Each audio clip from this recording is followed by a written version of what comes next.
Good evening बच्चों। तो आज हम लोग क्लास 10th का मॉडल पेपर मैथ का पहला मॉडल पेपर सॉल्व करने वाले हैं, ठीक है।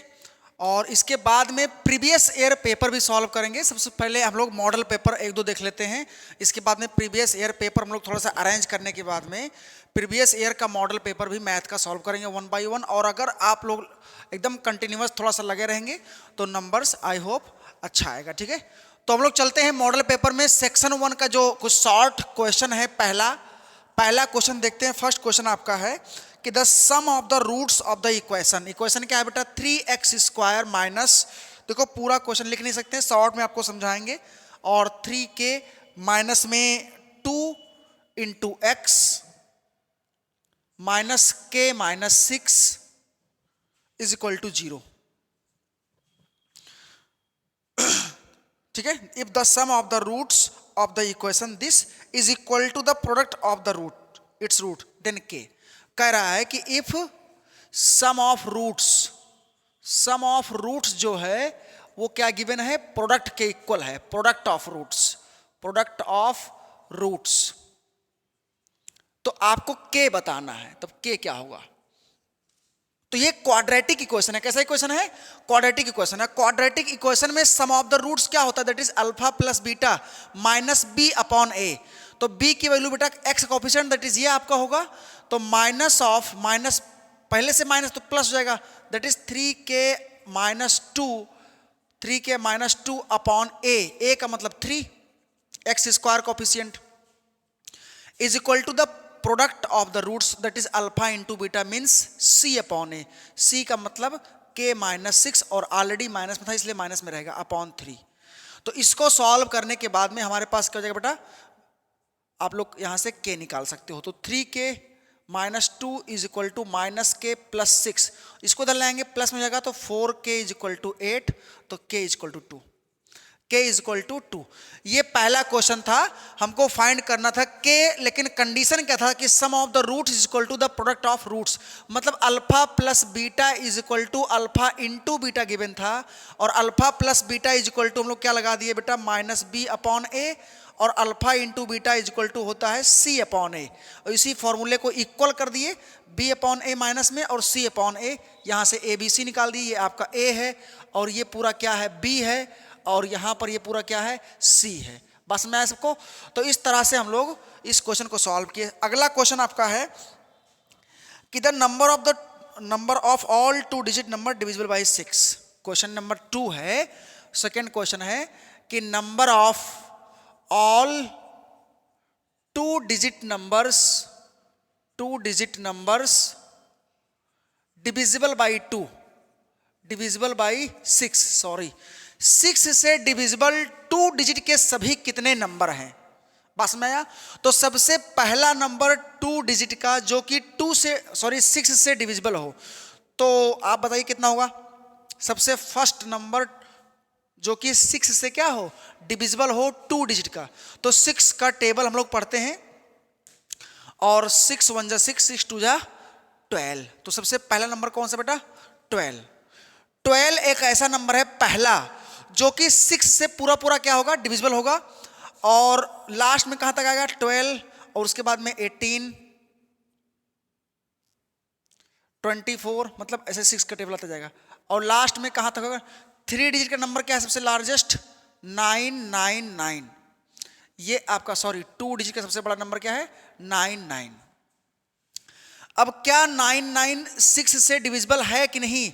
कर लेते हैं डिवाइड। कितना आता है देखो? 6 1 जा 6 और 3 बचा और 9 ले लिए, तो ये आपका कितना हो जाएगा? 36। और कितना बचेगा ये आपका? 3।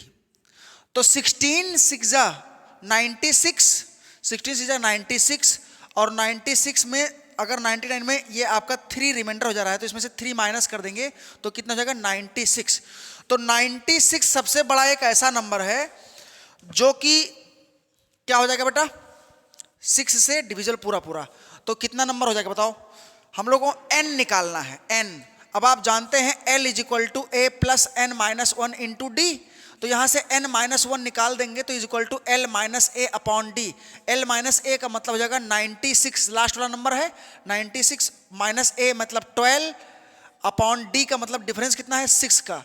तो 96 माइनस 12 मीन्स 6 माइनस 12, 6 माइनस 2 4 और 9 माइनस 1 8 अपॉन 6, तो 6 1 6 और 14, तो 14 6 84 यानी n इक्वल टू 15। तो 15 नंबर ऐसे हैं जो कि 2 डिजिट में हमारा क्या हो जाएगा 6 से डिविजिबल, 15 नंबर्स ऐसे हैं, ठीक है, इसमें ऑप्शन गिवन है। तो इस तरह से ये 2 क्वेश्चन हम लोग किए। पहला क्वेश्चन जो कि आपका क्वाड्रेटिक पर था, दूसरा क्वेश्चन एपी से था, एपी वाले चैप्टर से है ये, ठीक है। ये दोनों क्वेश्चन हम लोग सॉल्व किए।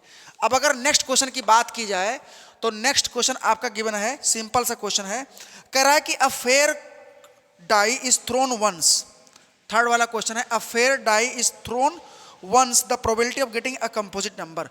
तो जब हम लोग डाई को थ्रो करते हैं एक डाइस को, तो उसका सैंपल स्पेस क्या होता है? सैंपल स्पेस, सैंपल स्पेस का मतलब कि किसी इवेंट को थ्रो करने पर जो आपका पॉसिबल आउटकम्स है वो कितना होगा। तो आपका हो जाएगा 1 2 3 4 5 और 6, ये आपका बेटा होता है ऑल पॉसिबल आउटकम्स किसका, जब एक डाई को थ्रो करते हैं तब।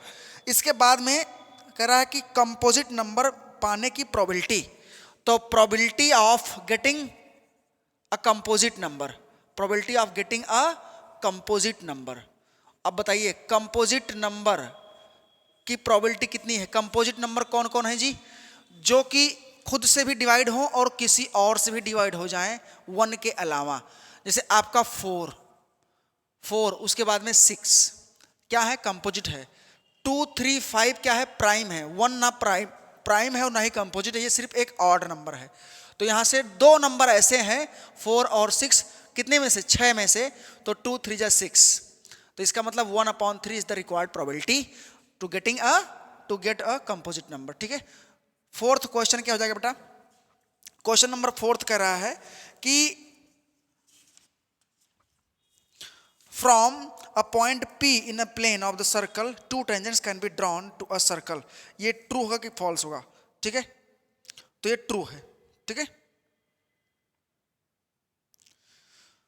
नेक्स्ट क्वेश्चन आपका है कि अगर एक सर्कल हो और इस पर एक टेंजेंट ड्रॉ है, क्वेश्चन नंबर 4 में एक टेंजेंट ड्रॉ है, इसका ये सेंटर है और एक्सटर्नल पॉइंट से एक टेंजेंट ड्रॉ किया गया है, एक्सटर्नल पॉइंट P से, और ये पॉइंट आपका A है और ये क्या है बेटा?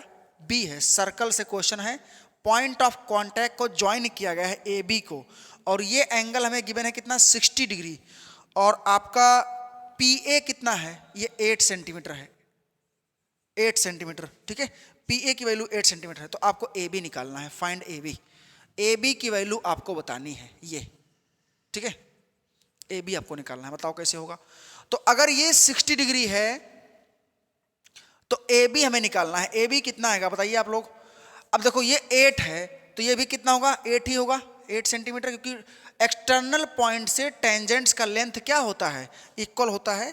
तो आपको ये पॉइंट ऑफ कांटेक्ट जो ज्वाइन कर रहे हैं उस पर निकालना है। तो अगर इसको सेंटर से ज्वाइन करेंगे तो ये कितना बनेगा? 90, और इसको भी सेंटर से ज्वाइन करेंगे तो ये भी कितना बनाएगा? 90 डिग्री। क्योंकि आप लोग जानते हैं सेंटर से मतलब जो रेडियस होता है वो पॉइंट ऑफ कांटेक्ट पर टेंजेंट के परपेंडिकुलर होता है, ठीक है। अब ये देखो क्या करता है? बाइसेक्ट, क्योंकि ये जो ट्रायंगल होता है कॉन्ग्रुएंट होता है, ठीक है। ये ट्रायंगल क्या होता है? कॉन्ग्रुएंट।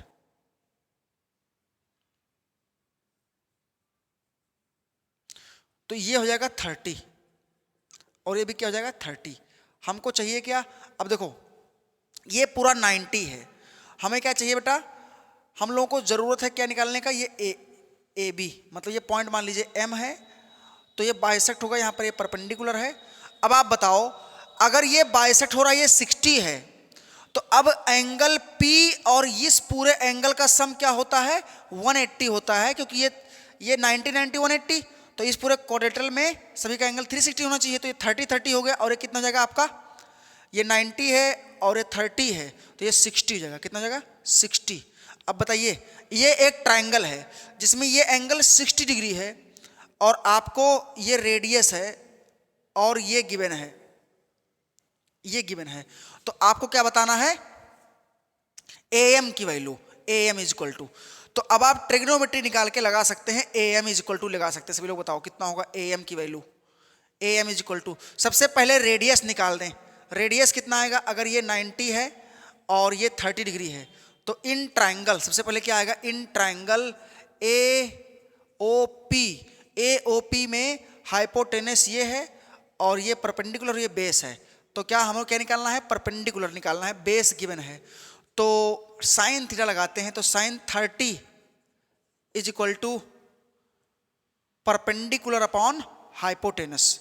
तो 30 के सामने परपेंडिकुलर मतलब ओ ए, ठीक है, ओ ए अपॉन हाइपोटेनस का मतलब 8, दैट इज ए पी। तो ये आपका हो जाएगा रेडियस r और ये आपका 8 है और ये आपका हो जाएगा 1/2 साइन 30 की वैल्यू 1/2। तो इसका मतलब ये r अपॉन 2, तो r is equal to r upon 8, तो r इज इक्वल टू आपका हो जाएगा 4। This imply that r is equal to 4 centimetre. बात में आया कि नहीं आया, तो ये आपका हो जाएगा 4 सेंटीमीटर। अब आप देख सकते हैं कि अगर ये 4 है और ये एंगल 60 है, तो इन ट्राइंगल, किस ट्राइंगल में हम लोग जाएंगे, triangle A M O, triangle A M O में ये 60 डिग्री है और हमें ये निकालना है और ये 90 है, यानी परपेंडिकुलर निकालना है और 90 के सामने हाइपोटेनस दिया हुआ है, ठीक है।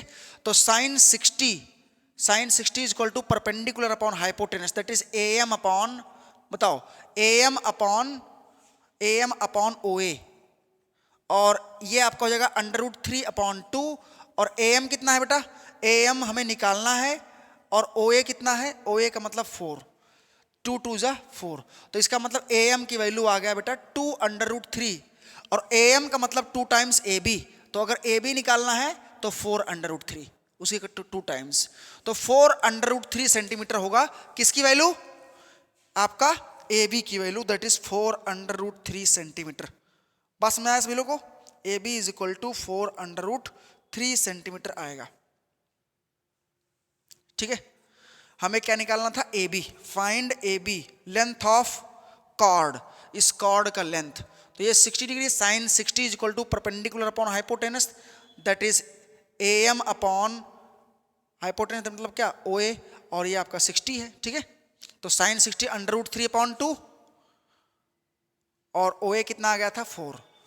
ओ ए कहां से निकाले थे, ये आपका था परपेंडिकुलर और ये क्या था हाइपोटेनस, तो perpendicular upon hypotenuse.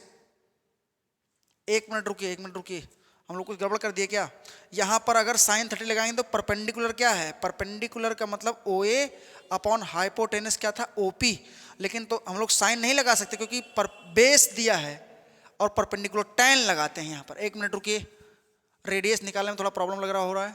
tan 30 in triangle, this tan 30 is equal to कितना हो जाएगा, समझ में नहीं आ रहा था, ये 90 है और ये एंगल 30 है, तो ये आपका हो जाएगा परपेंडिकुलर और ये बेस, तो tan 30 is equal to perpendicular upon कितना होता है, base, that is O A upon 8, tan 30, और tan 30 कितना होता है बेटा, tan 30 होता है 1/√3, 1/√3 is equal to O A upon 8, तो O A is equal to 8/√3, 8/√3, ये आपका हो गया रेडियस, यानी रेडियस की वैल्यू हम लोग क्या पुट करेंगे, ओ ए की वैल्यू 8/√3, ठीक है, 8/√3, तो √3 ऊपर जाएगा, ठीक है, तो ये 2 4 जा 8 हो जाएगा, तो √3 is equal to √3 AM upon 4, तो √3 से √3 कट जाएगा, तो AM इज इक्वल टू 4 आएगा, और यहाँ से AB इज इक्वल टू 8 निकाल देंगे, 8 centimetre, AB is equal to, यानी हमारा जो AB है पूरा क्या हो जाएगा 8 सेंटीमीटर, और 8 ऑप्शन में भी है 8 सेंटीमीटर, ये सही होगा। तो इस तरह से हम लोग 8 सेंटीमीटर AM की वैल्यू 4 सेंटीमीटर निकालेंगे और ए बी की वैल्यू क्या निकालेंगे 8 सेंटीमीटर। बस में आया सबको, ठीक है। यहां पर कंफ्यूजन थोड़ा ये हो गया था कि हम लोग परपेंडिकुलर नहीं समझ पाए थे, एपी क्या है, बेस है, और ये परपेंडिकुलर है ओपी, तो हमें परपेंडिकुलर गिवन नहीं था, मतलब हाइपोटेनस गिवन नहीं था, और बेस और परपेंडिकुलर तो tan में निकालना था, ठीक है। तो ये क्वेश्चन आपका हो गया। अब इरेज करते हैं, इसके बाद में नेक्स्ट क्वेश्चन आपको निकालना है। नेक्स्ट क्वेश्चन में क्या करना है, अच्छा क्वेश्चन है, सभी लोग ध्यान दीजिएगा। तो सर्कल से इस तरह से क्वेश्चन आते हैं, आप लोग ध्यान दीजिएगा सभी लोग। क्या दिया है, angle of depression of an object from 60 metre high tower कह रहा है 60 मीटर हाई एक टावर है, 60 मीटर एक टावर हाई है, मान लीजिए एक टावर ए बी है जो 60 मीटर ऊंचा है, और यहां से angle of depression from 30 degree है। मतलब अगर ये ग्राउंड है तो एंगल ऑफ डिप्रेशन का मतलब ये हुआ कि इसके ग्राउंड के पैरेलल एक चीज है, उसको देखने पर एंगल ऑफ डिप्रेशन कितना है, 30 डिग्री है। तो हमें क्या बताना है का the distance of an object from the tower. तो आपको ये मान लीजिए ऑब्जेक्ट है, सपोज दैट ये ओ है ऑब्जेक्ट, ठीक है। तो आपको ओ भी बताना है, ये टावर का पॉइंट है, यहां से इसको देखा जा रहा है यहां से, तो ये एंगल ऑफ क्या हो गया, डिप्रेशन। एंगल ऑफ एलिवेशन तो कहां बनता है, नीचे से ऊपर देखते हैं, तो ऊपर से नीचे देखेंगे तो एंगल ऑफ डिप्रेशन ये होगा। एंगल ऑफ डिप्रेशन कब बनता है, जब ऊपर से नीचे देखते हैं। तो हम लोग इस चीज को समझ सकते हैं कि ये लाइनें क्या है, आपस में पैरेलल हैं। तो अगर ये 30 तो ये भी क्या हो जाएगा, 30 डिग्री हो जाएगा। ये क्या हो जाएगा 30, और तो 90 होता है। तो हमें ये 60 गिवन है। आप ध्यान दीजिएगा, ये आपका ट्राइंगल जो ए ओ बी है या बी ए ओ ट्राइंगल बी ओ में अगर देखा जाए तो हमें निकालना क्या है, निकालना है आपको हाइपोटेनस, और गिवन क्या है, परपेंडिकुलर। तो क्या लगेगा, साइन लग सकता है, sine 30 equal to perpendicular upon hypotenuse. Perpendicular कितना है, ए बी, और अपॉन हाइपोटेनस बी ओ। तो 1/2 इक्वल टू ए बी कितना है, 60 अपॉन बी ओ। तो B O is equal to हो जाएगा आपका 120 मीटर। 120 मीटर ये आपका दिखाई देगा। बस में आ रहा है सबको। अगर बेस निकालना होता तो कॉस लगाते। अब आप कॉस, अच्छा देखो परपेंडिकुलर दिया है और बेस निकालना तो tan लगाएंगे। क्या लगाएंगे, tan 30 is equal to perpendicular upon base, that is A B upon O B O A, और ये आपका हो जाएगा 1/√3 is equal to A B कितना है 60, और 60 अपॉन ओ ए, और O A is equal to 60√3 metre, ये आपका हो जाता बेस, ठीक है, 60√3। तो इस तरह से बेस या हाइपोटेनस निकाल सकते हैं। नेक्स्ट क्वेश्चन में कह रहा है कि एक पॉइंट है, नेक्स्ट क्वेश्चन में आपको कहा जा रहा है कि जो भी क्वेश्चन है 6-7 नंबर, कह रहा है कि जो है 2 पॉइंट्स हैं ए और बी। ए का कोऑर्डिनेट है -3,5 और बी का कोऑर्डिनेट कितना है बेटा, कोऑर्डिनेट ऑफ बी 4,-9 है। अब इनके बीच में एक पॉइंट P है जो इसका कोऑर्डिनेट 2,-5 है, तो इसका रेशियो बताओ। तो ये बताओ कि ये जो पॉइंट आपका है ये किस रेशियो में इसको डिवाइड कर रहा है। बात में आ रहा है सबको, ये किस रेशियो में इसको डिवाइड कर रहा है, यहां पर आप देख सकते हैं, ठीक है। कह रहा है कि ये पॉइंट जो है ए बी सेगमेंट को किस रेशियो में डिवाइड कर रहा है, जबकि ए और बी का कोऑर्डिनेट दिया हुआ है। कोऑर्डिनेट ऑफ ए -3,5 है और ये 4,-9 है। तो हम लोग मान लेते हैं कि ये के रेशियो 1 में जो है ए बी को डिवाइड कर रहा है। तो आप जानते हैं के को लेंगे तो इधर वाला लोकेशन लेना पड़ता है, 1 को लेंगे तो इधर लेना पड़ता है, और ये आपका x और ये क्या है y है। तो x इज इक्वल टू क्या होता है, mx2 plus nx1 upon m plus n। अब बताओ x कितना है, 2 इज इक्वल टू mx2 का मतलब k इंटू 4 प्लस n का मतलब 1 इंटू -3 अपॉन k प्लस 1। तो 2 इज इक्वल टू हो जाएगा 4k -3 upon k plus 1। Cross multiply कराएंगे तो 2k plus 2 is equal to 4k -3। तो इसको इधर लाएंगे और इसको इधर ले जाएंगे, तो ये आपका हो जाएगा 2k इज इक्वल टू 5, तो k is equal to 5/2, k is equal to 5/2। इसका मतलब 5/2 रेशियो 1, दैट इज 5/2। 5/2 में वो जो पॉइंट P है उसको डिवाइड कर रहा है। आपका रिक्वायर्ड आंसर होगा 5/2, ठीक है। ये बात आपको समझ आया। तो इस तरह से हम बहुत सारा क्वेश्चन जो है सॉल्व कर सकते हैं ऐसे।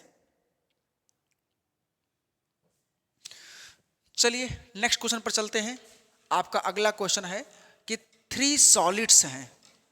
मॉडल पेपर का नेक्स्ट क्वेश्चन क्या है कि 3 सॉलिड्स हैं। सॉलिड क्या क्या है भाई, 3 सॉलिड स्फेयर्स हैं। नेक्स्ट आपका क्वेश्चन नंबर जो भी है 8-9, ठीक है। 3 सॉलिड स्फीयर हैं। ये एक सॉलिड स्फीयर है जिसका रेडियस 6 है और एक का रेडियस 8 है और एक का रेडियस क्या है 10 है। 6 सेंटीमीटर रेडियस है, 8 सेंटीमीटर रेडियस है और 10 सेंटीमीटर क्या है रेडियस है। सबका आर दिया है ये, और ये भी आर दिया है, R1 R2 R3। 6 centimetre, 8 centimetre और 10 सेंटीमीटर। कह रहा है कि ये सभी को मेल्ट करके एक स्फीयर बनाया जा रहा है। तीनों क्या कर दे रहा है, मेल्ट कर दिया जा रहा है, तीनों को मेल्ट, और मेल्ट करके एक बहुत बड़ा सा स्फीयर बना रहे हैं हम लोग। तो बताना है आपको melt to form a big sphere, to form a big sphere. तो आपको बताना है बेटा रेडियस ऑफ द स्फीयर जो बनेगा नया वाला, बड़े वाले स्फीयर का रेडियस बताना है। अब मेल्ट करेंगे तो मटेरियल तो खत्म नहीं होगा, इन सभी का वॉल्यूम, और वॉल्यूम ऑफ स्फीयर क्या होता है 4/3 पाई आर क्यूब। बस में आया। तो ये जो रेडियस सबका गिवन है तो सबका वॉल्यूम निकाल के ऐड करेंगे तो बड़े वाले स्फीयर के वॉल्यूम क्या होना चाहिए, इक्वल होना चाहिए। हम लोग जानते हैं मेल्टिंग वाले पोजीशन में या ट्रांसफॉर्म वाले पोजीशन में एरिया बदल सकता है क्योंकि उसका सरफेस बदल जाता है, लेकिन सरफेस छोटा बड़ा या कुछ दूसरा फिगर बन सकता है, लेकिन उसका वॉल्यूम चेंज नहीं होता है। तो इसका मतलब 4/3 पाई R1 क्यूब प्लस 4/3 पाई R2 क्यूब प्लस 4/3 पाई R3 क्यूब, ये इज इक्वल टू होगा बेटा 4/3 पाई कैपिटल R क्यूब। तीनों को मिला के एक बड़ा स्फीयर बनाया जा रहा है, तो तीनों का वॉल्यूम मिक्स कर देंगे तो एक बड़ा वॉल्यूम बनेगा। अब 4/3 तीनों में है तो कॉमन लेके कैंसिल हो जाएगा, तो ये बचेगा बेटा R1 cube plus R2 cube, यहां पर क्यूब लगाते हैं, plus R3 cube is equal to R cube. अब R1 का मतलब 6 का cube plus 8 cube plus 10 cube is equal to R cube, और 6 क्यूब कितना होता है 216, 6 क्यूब कितना होता है 216, 8 का क्यूब कितना होता है 512 प्लस 10 का cube 1000 is equal to R cube. यानी कि R क्यूब आने वाला है, सबको अगर ऐड कर दें तो 728। R क्यूब कितना आएगा 728, समझ ना, 16 12 28 और ये 700 और 1000 यानी 1728। किसका क्यूब होता है, कोई बताओ किसका क्यूब होता है 552 का होता है शायद, 1728 क्यूब्स का क्यूब है 52 क्यूब होगा शायद, देख लेते हैं। R is equal to I think 52 आना चाहिए सेंटीमीटर में,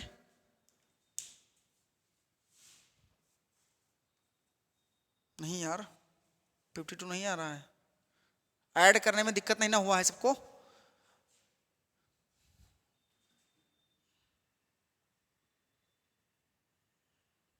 सिक्स टू 8 112 ठीक है, और 15 एक मिनट रुकते हैं 0527 और 1 1728। तो आंसर कितना आ रहा है देखो, एक ऑप्शन 12 है, कितना है 12, एक मिनट रुकिए, हाँ 12 होगा इसका आंसर, क्योंकि 2 क्यूब 8 और 1 क्यूब 1 12 सेंटीमीटर आना चाहिए, ठीक है। क्योंकि 12 का 3 बार मल्टीप्लाई, 12 जा 144 और 144 को फिर 12 से मल्टीप्लाई करोगे तो 728 आएगा, 1728, ठीक है। तो 12 सेंटीमीटर आपका ये जो नया वाला स्फीयर बनेगा उसका रेडियस होगा। बस में आया सबको।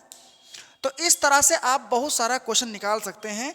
अगले क्लास में हम लोग और आगे का क्वेश्चन सॉल्व करेंगे। क्वेश्चन क्या रहेगा बेटा, थोड़ा सा लॉन्ग टाइप में और प्रूफ वाले क्वेश्चन रहेंगे। मॉडल पेपर से हम कुछ क्वेश्चन अगला कराएंगे जो कि लॉन्ग क्वेश्चन रहेंगे अगले वीडियो में, ठीक है। लॉन्ग क्वेश्चन का मतलब जो हमारे क्वेश्चन रहेंगे वो प्रूफ वाले रहेंगे, 4 मार्क्स 5 मार्क्स वाले क्वेश्चन रहेंगे, प्रूफ करने वाले क्वेश्चन रहेंगे, और जो न्यूमेरिकल रहेगा वो भी लॉन्ग वाला क्वेश्चन रहेगा। जैसे आपका ट्रिग्नोमेट्री प्रूफ वाला करने वाला क्वेश्चन हो गया, हाइट एंड डिस्टेंस हो गया, और solid state area shaded region हो गया, ठीक है, और प्रोबेबिलिटी और स्टैटिक्स वाले क्वेश्चन हो गए, ठीक है। तो इस तरह से इतना क्वेश्चन हम लोग किए, और आप लोग अगले वीडियो का जो है वेट करिएगा। Okay, thank you.